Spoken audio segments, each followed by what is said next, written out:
Hi, so welcome to the fourth podcast of The Challenge of Therapy. I'm Dr. Christine Schneider. I'm Dr. Liz Irwin.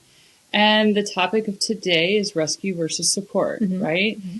And so I'm sort of hoping that maybe we'll go through a definition and some examples of rescue versus support, how it plays out in our clients, how it plays out with us as therapists, the different types of clients that may come in with the desire to be rescued versus supported in the therapeutic process. Okay. And then maybe even some techniques to help frame the therapy to train our clients to look for support and not rescue. Okay, cool. Does that sound fair? Are you up for it? Yeah. So basically first going over the difference between rescue and support and how we define those. The second is how we as therapists can be maybe activated in that dynamic as well. Mm-hmm. And then the third is what the hell do we do about it? Right. Yeah. Exactly. Yeah. Yeah. So we'll start with you. What do you see as the difference between rescue versus support? Okay. So what I tend to see as the difference is, well, I'll use an example client. Ooh, Liz, story time. So I think about a client, let's say it's a Monday morning. And there's a client that I have scheduled every Monday morning, and they come in on this particular Monday and they say, I'm so happy I have session today.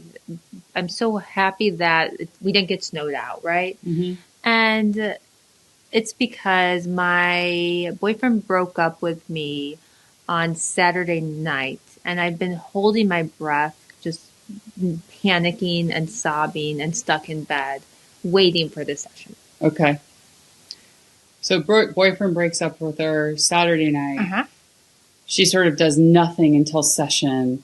And she's like, I'm so glad session's here. Like she just is overwhelmed with the weight of the grief, can't do anything, and she's been waiting for session. Right. And then let's use the same example, right? Another example would be client, same thing. Boyfriend breaks up with her on Saturday night. She has session, regularly scheduled session Monday morning, comes in and says, I'm so happy that we're having session today. So happy it didn't get snowed out because my weekend was hell. My boyfriend broke up with me Sunday or Saturday night. And I've been talking to friends. I've been talking to my mom. I had a friend come over and just hang out with me all Saturday night. And and in an adorable way, she says something like, which is something my clients would say, it's been like self-care 101 all day, right? Right. And I'm really just kind of needing to figure out the next steps and grieving and processing this breakup. Yeah. So it's sort of like same scenario. One client is like holding on to the responsibility ball going, here, you take it. I've been waiting to hand it to you. Yeah. And the other client's like, yeah, like I've had this responsibility ball of the distress of the breakup, of all the grief of the breakup. Right. And I sort of kept it, but shared it with people and sort of, tossed it back and forth with people and worked on myself and handling the distress, but I'm also wanting to share it with you. Yeah. I think the image that comes to mind for me is client A is like, they're clinging to like a branch, right? Mm-hmm. And they're just like desperately holding on for hope. And then when they get into session, they like let their hands go. Yeah. Right. And client B is like scratching their knees and like breaking their nails as they're trying to climb down the tree. And they're like, hey, can you help me do this any better? Right. Right. But they're willing to at least try. They're willing to embrace the distress. Yeah, that makes sense. Right. And obviously, as a therapist, we want the client to come for support for a couple of reasons, right? Because first of all, how painful is it to be holding this from Saturday to Monday and then come and purge it all on you? Yeah. It'd be painful for everybody involved, right? But second of all, it sort of lives in this fantasy world that I don't know exists, which is that in an hour, you're going to take all of her distress away and she's going to walk off skipping into the sunset. Such a setup for disappointment. Yeah, right? Mm-hmm. But, it occurs to me that getting support instead of rescuing is like really hard work. Yeah. Right? Because to rescue, you just kind of have to come and like throw up on people, right? Right. But to support the client that you were talking about supporting, she needed to know how she was feeling. She needed to be able to tolerate it long enough to name it, name it well enough and communicate well enough to know who she could trust to go to with it. Take the ego hit of saying I'm in distress to her family, to her friends, and really allow the support to land. Right? Yeah. I mean, it's sort of a wonder any of us go to support without instead of rescue.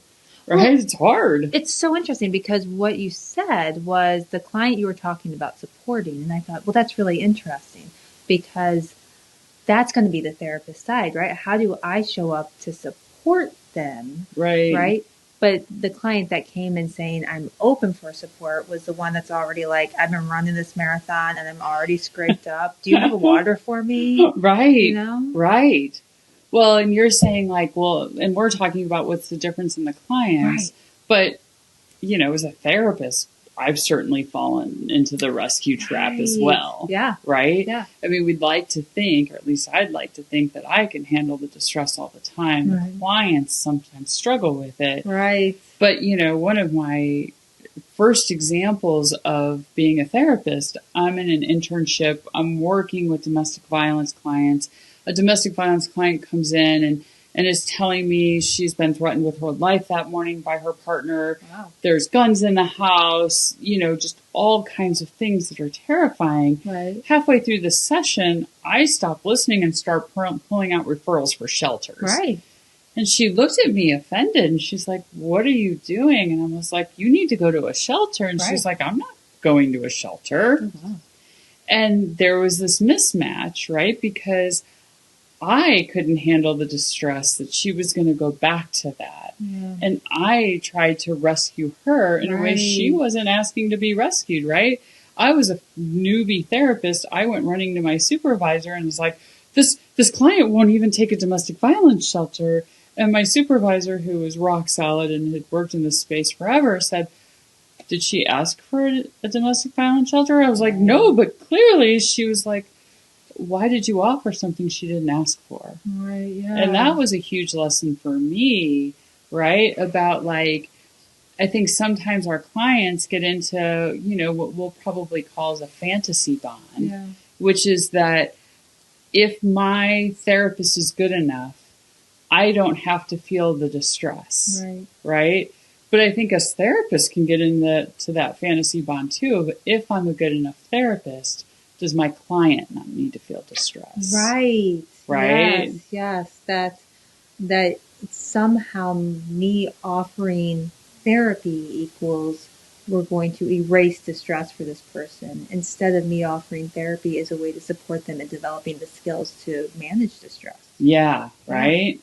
So next I thought maybe we could talk about, you know, I think all clients struggle with this from time to time, and all therapists struggle with this from time to time. Am I trying to rescue? Am I trying to support? Right? But there are certain sort of typologies of clients that I think are more likely to do this consistently and sort of confuse the rescue versus support, right? The first one that comes up for me so much is like people in the addiction community. Oh, yeah? Right? Because I think the addictions in general are a fantasy bond. Okay. Right? The fantasy of, you know, we were talking about if the client's feeling like if my therapist is good enough, I won't have to feel distress. Well, you know, people with addictions really use the addiction, whether it's porn or alcohol or whatever, as a way out of the distress. Brilliant. Right? And so they come in this fantasy bond, right? I shouldn't have to feel the distress. Right. And it can play out in the therapy itself, right? Yeah. And, you know, and we look at, sometimes it's not that clear, because if you have somebody in an active addiction process, they can not have their prefrontal cortex online. Right. And I think about this couple I saw forever ago, and they came into the clinic that I was working, and the woman was basically saying, look, he is addicted. He's addicted to alcohol. He's drank our whole marriage. He knows the impact it has on us and the kids. Yeah. And so if he continues to use, we are going to acknowledge that he doesn't care about us, and we're going to disconnect. So if he continues to engage with his addiction equals he doesn't love his family. Yes, okay. Right? And I said to her, I think that's unfair. You're expecting him to use a part of his brain that isn't online right now, right? And she looked really, really angry, and he looked like I was his new best friend, right? Because I had just let him off the hook, right? He saw you as rescuing. As rescuing, right? Yeah. And I immediately turned to him and I said, that's why you need inpatient treatment. Because I don't think his brain was able to hold the distress, but he was able to make a decision to go to treatment. That was a decision he could make, right? Yeah. And I use that example because I think sometimes that line between support and rescue isn't so cut and dry, but, and with addictions, trying not to rescue because the rescue in and of itself is enabling. And family members and I think therapists really struggle with what is that line, right? Yeah. It reminds me so much of as you were speaking to that, I was thinking about working with people with complex PTSD, where the expectation that they're going to know what support is versus rescue just seems unfair to some degree. Right. I think with complex PTSD, I think so often there was this insidious covert agreement that was built over years where if you take this abuse, if you take care of me, if you do something, I will take care of you too. Right. We'll rescue each other. And so when they come into therapy to say, that's not support, you're playing out your trauma fantasy bond with the therapist, I feel like sometimes you might as well be speaking Greek, right? I think that there's something where being able to show up for them by exploring their relationship with the fantasy bond, by exploring what would healthy support look like versus what the hope is, and then grieving that fantasy. Yeah, for sure, right? Yeah. And especially with CPTSD or personality disorder clients, it isn't just, and addiction clients, it isn't just something that pops up in therapy from time to time. It's a prevailing theme in therapy many times, right? And something that has to be worked through over and over and over, right? And nowhere is it more pressing than when it comes to suicidality. Yeah. Right? Because suicidality is the rescue that the therapist can't deny. Yeah. Right? Yeah. When, a client can come in and be really angry at you for not rescuing them. They could come in and talk through abandonment, talk through rage, talk through whatever. The suicidal piece comes up and our ears have to perk up. Yeah. Right? And there's something so hard about that in that, obviously we want to make sure our clients are safe around suicidality. But at the same point, when somebody comes in, let's go back to my boyfriend broke up with me Saturday night. It's Monday morning. I come in, and what I'm really distressed about is that I still have this distress from my boyfriend breaking up. But what I do is I come in and I say I'm suicidal. Right. Well, two things are going to happen. Number one, we're going to immediately go to contracting for safety, which can feel really misattuning, right? Yeah. And if they can't contract for safety, we're going to get them to a hospital, which again, if they're actually unsafe, is the correct attuned response. If it's a rescue or fantasy coming out, we're completely misattuned. Because in nowhere in the hospital or in our session are we going to talk about the fact that their boyfriend just broke up with them and this is really distressing. Yeah. Right? Yeah. How do you handle that, like rescue versus support for your clients? With suicidality? Yeah. Well, man, I've just been lucky enough to have some amazing mentors, you included, and being able to help me navigate, because when somebody walks in and they say that, I'm sure there's a lot of therapists that can relate to this, where it's like my stomach drops, right? Right. Or at least it used to. Right. But because I'm able to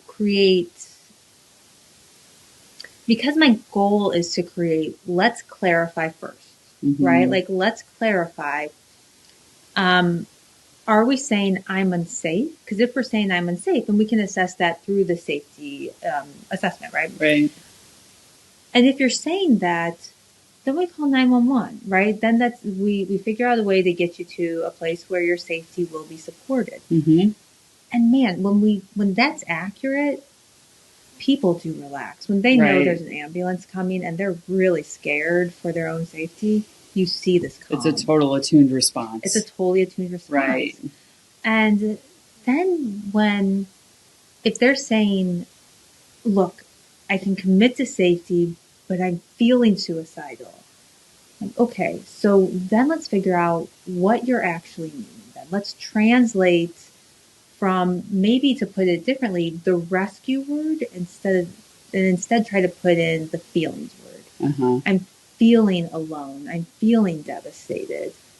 And then let's be with those feelings. Yeah. Because that's going to be where the attunement lies. Right. But like you said earlier, we have to first take the risk and the responsibility of identifying the emotion to then be able to accept the support. Well, right. Identify the emotion, identify that somebody's actually going to tune or taking the risk, I guess, of trusting the other person to attune to just the emotion. Yeah. Because the huge thing about the rescue is it takes away the right of the other, right? If I call you and say, hey, I've had a bad day, Liz. Not that I would ever do this, right? But if I called you just on some time and said, hey, I had a bad day, Liz, right, and you got the message, you could be like, okay, I'll call her back later. Or maybe I'm having dinner and I'll call you later. Yeah. If I call you and say I'm suicidal, right, you're going to pick up the phone, right? Brilliant. And so there is this like less vulnerability when asking for the rescue than when asking for support. Brilliant. Yeah. Right. And there's so many reasons to be scared of making that shift, right? Even in the therapeutic relationship of like, but what if you don't get it? Mm-hmm.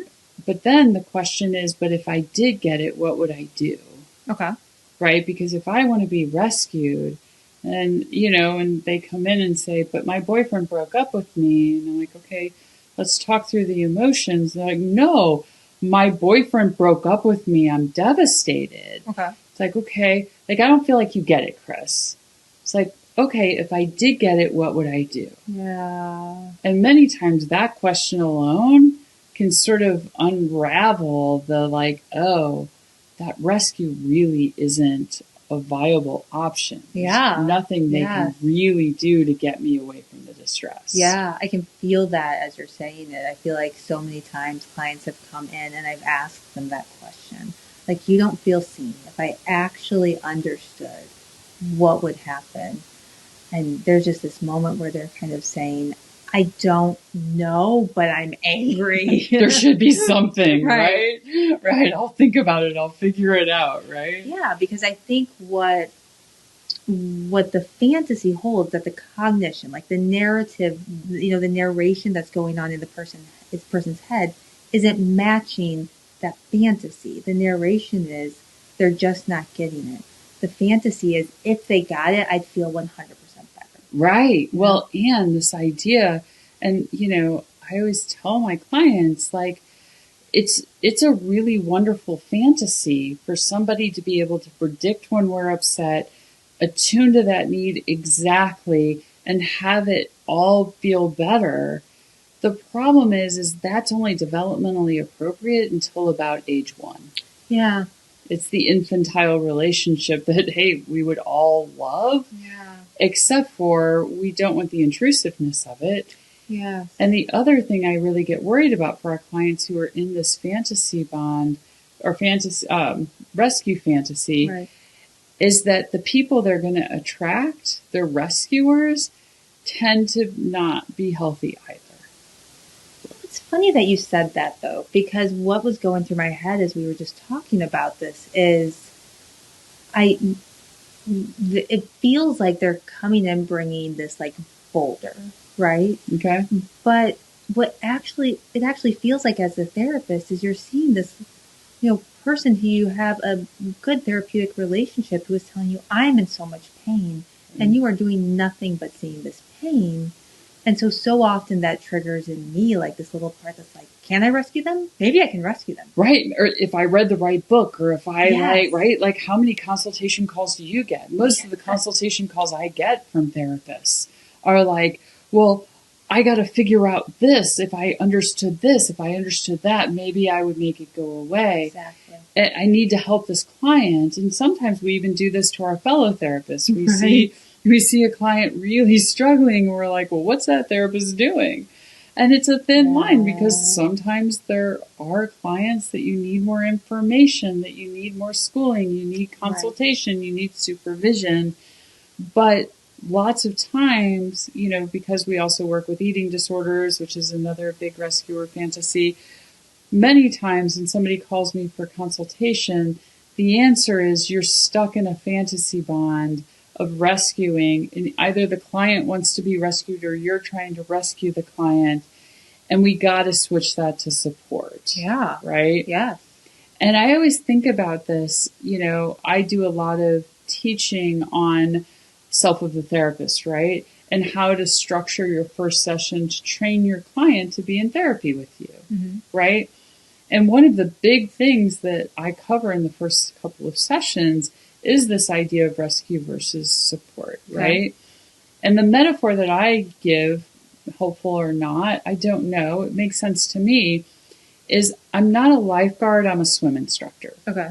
Meaning, if you go and drop yourself in the deep end of the pool, right?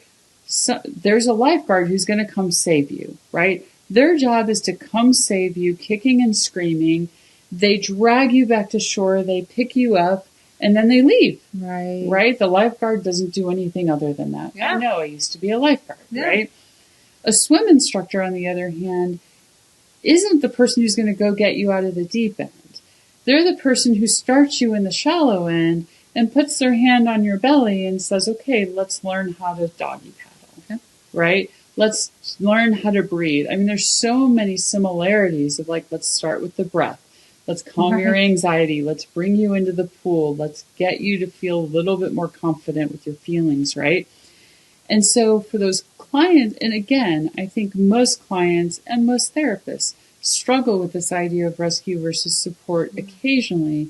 But these clients who just go crisis to crisis to crisis, they just keep jumping in the deep end saying, come rescue me, jumping in the deep end saying, come rescue me. Like, I'm not that therapist, right? And so if you want a swim instructor, that to me is what therapy is about, right? Yeah. Otherwise, it's a higher level of care, it's crisis intervention, it's whatever. Right. And so I'll consistently use this metaphor with my clients of, are you looking for a lifeguard or a swim instructor? Yeah.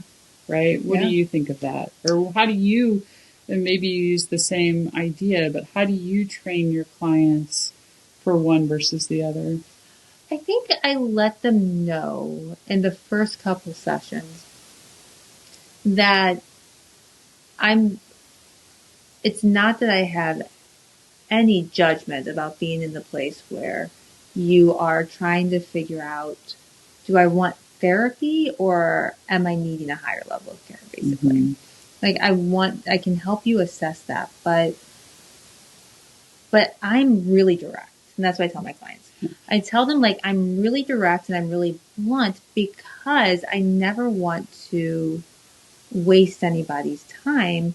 And I never want to risk that somebody continues to come in and they're stuck in the fantasy bond and I'm providing support, but we've never openly had that conversation. Right. And maybe many of our clients just don't even know the difference, right? And my hope is clients are listening to this and some therapists are listening to this going, oh yeah, that's the bind I'm stuck in. Yeah. Right? Yeah. Because, like, I don't know about you, but the consultation calls I get, it's like, oh, I knew something was off, but I couldn't put language to it. Yeah. Right? Yeah. I think about these moments when the idea of disappointment happens in the therapeutic relationship. Mm-hmm. And I think I kind of adore it when therapists kind of do this thing where they embrace the idea of, and say to their client, I disappointed you. Right. And they're able to explore that fantasy bond, and then they can openly talk about why that fantasy bond might be, the rescue fantasy might be actually what's keeping you stuck.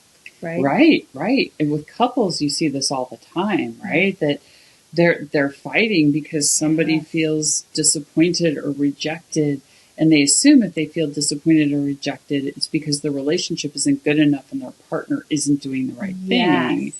As opposed to the idea that even in really great relationships, disappointment and rejection are still going to be felt. How many couples have you worked with where, like, the pinnacle of the therapy was them realizing that they were waiting for the other person to complete wherever their parents failed? Right. You know? Right. Yeah. Without any, it's sort of like you're talking about, once it becomes a conversation, an intentional, conscious conversation, you know, some of our clients buck at it, but then it can be a question and a conversation about, wow, I think I'm really looking for you to rescue me. And it's really, really hard that that's not possible. Yeah. Right? Yeah. And all of this attempts that I'm trying to get to rescue keep me stuck and deny me the support I need and deny me the swim instructing I need to be able to learn how to do this better in my life. Right? Go ahead. It feels really important to acknowledge that with each one of these populations, including couples work, with addictions, with CPTSD, with personality disorders, with eating disorders, when this realization happens, there's always this anger that comes out, right? Because there's this grief, right? And I think you talk about this, that sometimes there's two different categories of this, right? That there's the people who really felt the deprivation of that, right? And they feel entitled to the rescue now because they were deprived of it early on. Right? And so once you start looking at that of like, right, there was a time in your life where rescue was appropriate, the time is just over now. And there's the anger and the grief and all of that. And then there are other clients who double down on the entitlement and say, well, this is what I'm expecting now. Yeah. Right? Yeah. And that, I think, can be a harder therapeutic role because it is very much about the therapist staying attuned and just throwing the responsibility ball back over and over and over with just the reality of the situation, which is that I care about you. I want you to, I want you to heal, and I cannot hold your distress for you. That is not my role in the world, and it's not doing you any favor either. I'm just having this moment where I'm like, Liz, don't say anything because that's our next podcast. Like, that has to be the next podcast that we do. It just feels like that brings up so many thoughts, right? Like, because when, like, being able to hold the grief and the realization, because I do think one of the reasons that anger comes out for clients in these situations is so often the adult way that we see ourselves and what we're wanting in the world isn't matching with that fantasy. And when somebody actually holds that with us and the reality that opens up, that gets reflected to, that's an unpleasant moment that some of us fight, right? And then we kind of start to like figure it out. It's like both exceptionally, like, such gratitude because somebody's risking getting in the muck with us in a way that feels not at all shaming, but yet it hits our shame. Yeah. And then I think maybe this kind of hits a little bit more with people who struggle with maybe a personality disorder diagnosis where that belief just feels right and they can't quite like navigate the belief while also like holding, how do I say this? Like struggling to challenge almost the dissociated belief that they had to develop to navigate their complex trauma, maybe. Well, and if you've had this long life of sitting and tolerating the emotions, that when it happened when I was young, the emotions really were intolerable. Brilliant. That now as an adult to think, actually, maybe now I could tolerate them enough to go for support and not rescue. Letting go of that rescue fantasy could be devastating. We might want to put our head in the sand and keep trying and try different therapists. Right? Yeah. And, you know, I don't know about you, but I have clients who I'm their 11th or 12th therapist, right? And, you know, and I see them still struggling with rescue versus support. And I think like they've struggled in many of the therapeutic relationships with this concept, but either that therapist didn't have this language or they didn't, my client couldn't hear it. You know, I don't know. I wasn't there. But this idea of like the first sort of cornerstone of therapy for some of these clients is this exact thing, because until then, we're not going to get anywhere else. Right. Oh, yeah. So hopefully this is helpful to people. Any final thoughts other than we now know what our next podcast is, or at least a couple down? Yeah. It's a little bit like it feels like we're talking about the pinnacle of therapy in so many ways, like in so many underpinnings of different diagnosis and different theories and interventions. It feels like they're all kind of trying in some way to provide guidance and support for, let's figure out how to tolerate your distress instead of the fantasy of you will not be in distress ever. Yeah, it's interesting, right? Because it's like this is such a foundational thing, and yet there's not a lot of therapeutic orientations that really address this head on. Right? Yeah. So hopefully this is helpful to people. I guess we'll hear in the comments if people are angry about it or happy about it or want to hear more about it, or all the above all at once. Sounds good. All right. Take care, guys. Thank you.